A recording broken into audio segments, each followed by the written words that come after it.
Shalom, peuple de Dieu. Aujourd'hui, nous allons parler de comment combattre l'esprit de mort. Alors, l'esprit de mort, on ne le combat pas. Non, l'esprit de mort, on le résiste parce que c'est un esprit. Et la bonne nouvelle est que vous devez d'abord apprendre à demander le pardon pour vos péchés. C'est par là que la résistance contre l'esprit de mort commence. Demandez le pardon pour vos péchés.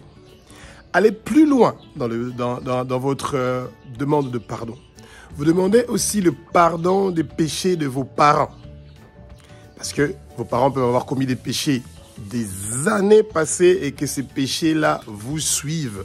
Notamment les enfants dont les parents ont travaillé dans des grandes organisations internationales ou dans les banques ou dans les multinationaux, où il y a une forte présence de franc-maçonnerie, et bien ces gens-là, dès qu'il y a quelqu'un de leur famille qui quitte le monde de Satan pour venir servir Jésus-Christ, et bien il y a automatiquement un esprit de mort qui se déclenche pour chercher à leur tuer. Et donc vous devez demander le pardon des péchés de vos parents. Allez encore plus loin dans cette requête-là. Demandez aussi le pardon des péchés de vos ancêtres. Demandez aussi le pardon des péchés qui ont été commis dans votre pays où vous habitez jusqu'à des générations, 1000 générations avant votre naissance. Et ensuite, quand vous avez reçu le pardon de Jésus-Christ de Nazareth pour vos péchés, pour les péchés de vos parents, de vos ancêtres et de toutes les générations, de 1000 à 2000 générations avant votre naissance, l'étape suivante est celui de pardonner aux gens qui vous ont offensé. De pardonner les gens qui vous ont fait du mal, qui vous ont blessé, qui vous ont oppressé, qui vous ont opprimé. Et ça, c'est le début pour pouvoir résister à l'esprit de mort.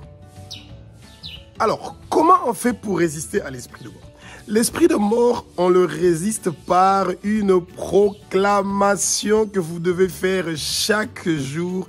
Et vous pouvez même faire cette proclamation-là pour tous vos enfants, pour votre femme, pour votre mari, pour votre quartier, pour la ville où vous habitez, le pays où vous habitez. Eh bien, c'est une proclamation qui est puissante, qui se trouve dans Psaume chapitre 118 au verset 17. Et cette proclamation-là, vous la dites de la façon suivante. Je ne veux pas mourir. Je veux vivre et déclarer les œuvres de l'Éternel. Bien aimé. Quand vous faites cette proclamation-là chaque jour de votre vie, eh ben, l'esprit de mort n'a aucune place chez vous ou dans votre famille avant le temps que le Seigneur a décidé. Et surtout quand vous décidez de vivre dans la sanctification. Et vous devez toujours vous rappeler que ne commettez pas des péchés consciemment, non. Refusez le péché dans votre vie. Parce que demandez, revenir toujours auprès de Jésus-Christ de Nazareth, le Seigneur des Seigneurs, pour demander le pardon des péchés, et que vous continuez à vivre une vie de péché, et vous ne voulez pas vivre une vie de repentance, eh bien, vous invitez effectivement l'esprit de mort. L'esprit de mort, une fois que vous l'avez invité une fois, il n'attend pas une deuxième invitation, il se présente directement à vous. Évitez de dire que je suis fatigué de la vie, je veux mourir, moi la vie n'a plus de sens pour moi, etc., etc. Je sais plus ce que je dois faire. Refusez ces pensées négatives qui sont attaquées dans vos pensées. Que Jésus vous bénisse. Vive Jésus-Christ de Nazareth, le roi des rois, le Saint des seigneurs, celui qui est né d'un miracle d'une vierge qui s'appelle Marie, celui qui est mort sur la croix de Golgotha pour que nos péchés soient pardonnés, pour que nous soyons rachetés. Son sang précieux nous a lavé de la tête aux pieds et c'est pour ça que nous sommes rachetés, libérés et délivrés.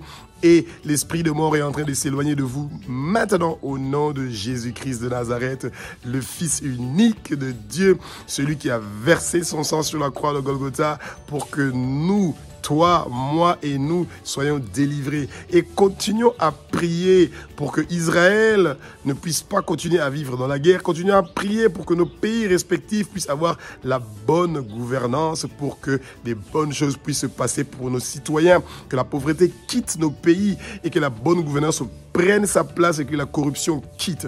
Tous les hommes forts, tous les démons et Satan qui sont entrés dans vos vies, on attache leurs pieds, leurs mains, leurs coups et on ferme leur bouche et ils partent au fin fond des lieux arides au nom de Jésus, au nom de Jésus, au nom de Jésus. Que l'agneau qui a été immolé, celui qui est digne de recevoir la puissance, la richesse, la force, la sagesse, l'honneur, la gloire et la louange, que ce Jésus-Christ puisse faire des merveilles dans votre vie, que le Saint-Esprit puisse remplir votre vie, que le Saint-Esprit puisse faire sa volonté dans votre vie et que vous puissiez être délivré de toute oppression du monde de ténèbres parce que le Saint-Esprit est là, cet esprit de vérité et habite en vous. Faites-lui confiance.